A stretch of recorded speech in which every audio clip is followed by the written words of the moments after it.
if hell is created by humans, what is heaven? Well, in a description that may not go as deep as you want, heaven is basically is where we go into, we're in communion with one another, good people, and with the Lord, or the Lord within us. So heaven is a very real place where people who have brought that love into their life are able to come into the fullness of that and share that with other people.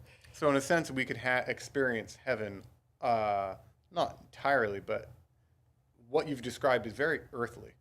Well, I did. I said I wanted to do that. I wanted to give an image first. Sense, I could go I could go deeper with it if you want me to. No, I think this is good actually. The idea that heaven is something that we can experience an image of here on earth. Like when I'm in community with others and we're generally being good to one another, and helping one another and experiencing the Lord's love together, that's heavenly. But that's not heaven.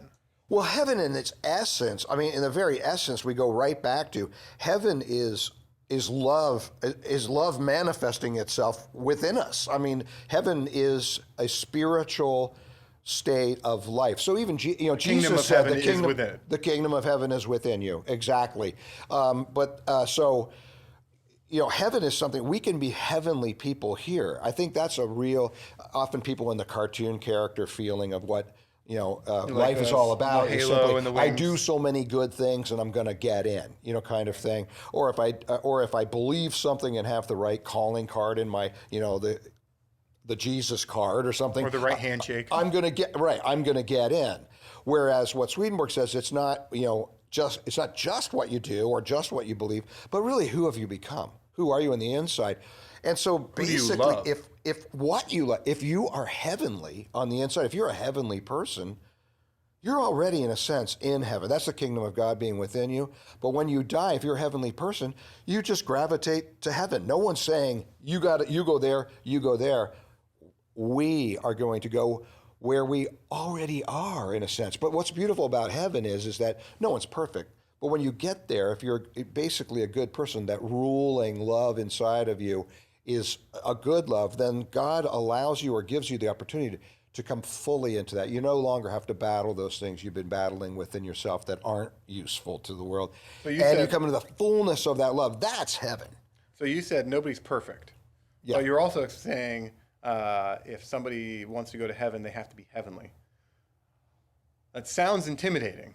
So how hard is it to get to heaven? Well, that's what I was just saying. I mean, like I said, if your major motivation, now maybe major would scare you also, but if your motivation in general is to want to open up to God, or however you see God, to learn to love one another, live in a life that's useful and orderly, you've opened the door.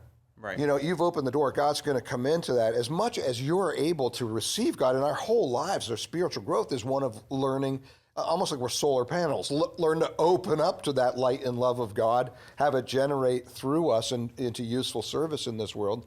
And that's heaven.